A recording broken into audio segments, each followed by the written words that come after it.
Right. How did the European partitioning of Africa lead to conflict?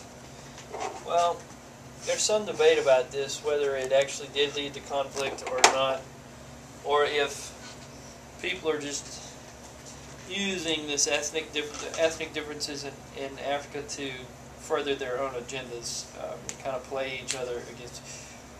Well, whatever the case may be, there's no denying that there is conflict in Africa. Right now, it's 2013, and there's large, full-scale, full-on civil wars going in northern Africa right now as we speak, which is above the Sahara. Now, there are also conflicts that go into below the Africa. So let's find out the seeds of these conflicts. Let's go back to where it all started. Well, the Europeans, as you know, they had something called imperialism. Imperialism was the idea that you were not a respectable nation in Europe unless you had colonies around the world. And we saw countries trying to build their empires. And a place that was easy for the picking, a place that was easy for the European colonies to, pardon me just one moment, please. The place that was easy pickings for the Europeans was Africa. And the reason that it was so easy is because the Europeans had guns and bullets and all, mechanized machinery, while the Africans didn't have much to fight back with. The Zulu tribe, which was successful in fighting some of the wars there, they were about the only tribe that was successful in kind of holding off the Europeans. They scrambled for Africa. Okay, so this is called the Scramble for Africa, where Europeans tried to build up their colonies in Africa. But they didn't just want land, right? They wanted what was in the land. They wanted the natural resources of the land. And that's what they're after. And so this is a cartoon.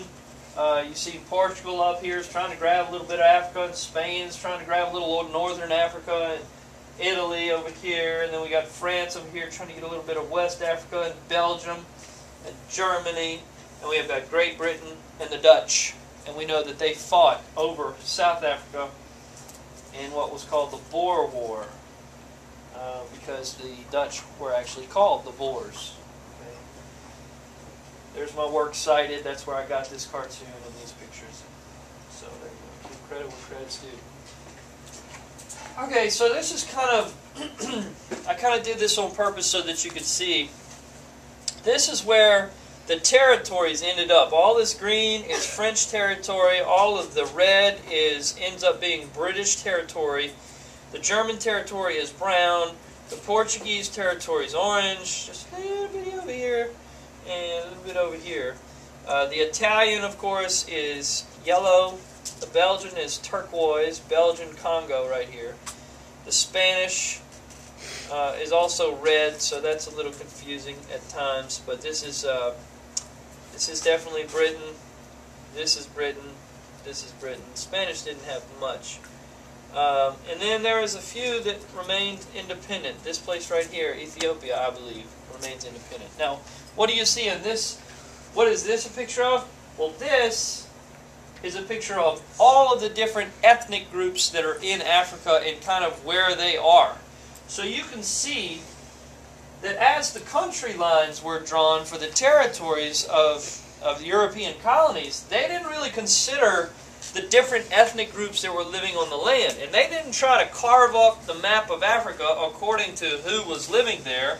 They just carved it up as it was convenient for them. Well, then after World War II ended, and the empires kind of fell apart, these countries kind of stayed basically where they are. Well, that became a problem, because these people now are in charge of their own countries, but see how many different ethnic groups are here?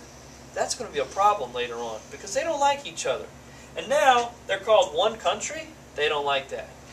These guys over here don't like the fact that they're called one country. The Sudan, the people that are in the Sudan, they don't like the fact that they're being mixed together and being called one country and being forced to live in the same country as each other. Same thing in northern Africa, okay? So that's how it leads to conflict, because the Europeans, when they carved up the map of Africa in their colony grab, They did not consider what ethnic groups were living where.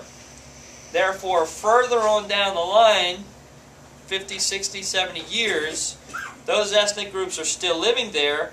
The Europeans have been kicked out and sent home, and now the only thing that's left in Africa is this big ball of ethnic groups, and they're all in, they're compacted in very small areas, and some of them really, really hate each other. And so that leads to a lot of conflict in Africa. So thank you for watching, and remember, I hope that you were taking notes and got most of that. Thank you.